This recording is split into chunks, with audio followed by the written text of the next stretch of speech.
Hi, I'm Dr. Eric Shuck, Department of Economics here at Linfield College, and I'm here to talk to you about the economy of the Gulf of Arabia. I've got kind of a problem with my travel agent, because when most people think about where are you going to go visit, where are you going to go travel to, they think of cool places. They think of places like Paris, or they think of London, or they think of Tokyo.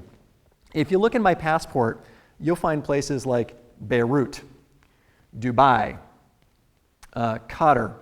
So I kind of wind up in some strange places. But one of the things with that is that I've got a fairly unique perspective on just how the economy of the Persian Gulf is evolving.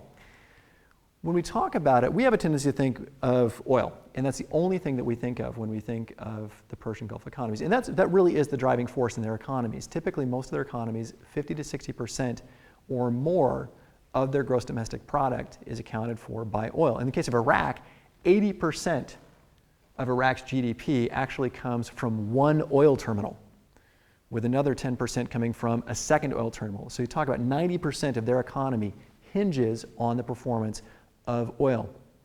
But when we talk about it, that has some kind of strange effects on their overall economy. The single biggest one, and one that we don't really think of, is that it means you have a lot of money flowing into the economy, but not many jobs. It's not unusual when you talk about Persian Gulf economies to look at them and to see unemployment rates of 20 to 25%. By some estimates, it's even higher in a couple of locations, and it really is a problem for them. How do you move beyond this? How do you have this issue? How do you survive this economy where you have no problems with money, but you have a very hard time with finding ways to put your people to work? The response varies. And what you'll see is you'll get real estate development and development of financial industries. That's been the approach in the United Arab Emirates, for example, Dubai and Abu Dhabi. You see the same thing to a lesser extent in places like Lebanon, which also is a financial services hub. Other areas have focused on trying to develop other industries. There's a gigantic aluminum industry in Bahrain, and they're trying to move beyond this oil-based future.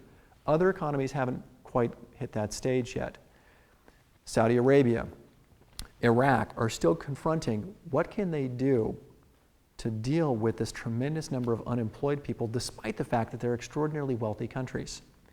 And it's one of the things that I think is Americans, we need to keep that in mind, that when we look at all of the changes that are happening in the Gulf states right now, a lot of that is driven by the fact that you have people who have money but no jobs. And we don't always associate that with that environment. We just normally look at the oil and see nothing else, but it's a very unique economy because of that. And it's something that we have an obligation to help them move beyond a purely oil-based economy. When we look at the challenges that they face, when we look at the issues that they're encountering in terms of just the general unrest and the uncertainty, in no small part, it's because you have people who have money but very few opportunities in terms of employment, very few chances to feel that they're actually contributing to their overall economy. And that's something which we as Americans often lose sight of. We forget just what it means to how important that sense of self-worth is that comes from work, that sense of self-worth that comes from participation in the labor market. And it's just one of those things that I've discovered in the course of traveling through the Middle East, is just how important it is to find employment opportunities within those economies. Thank you.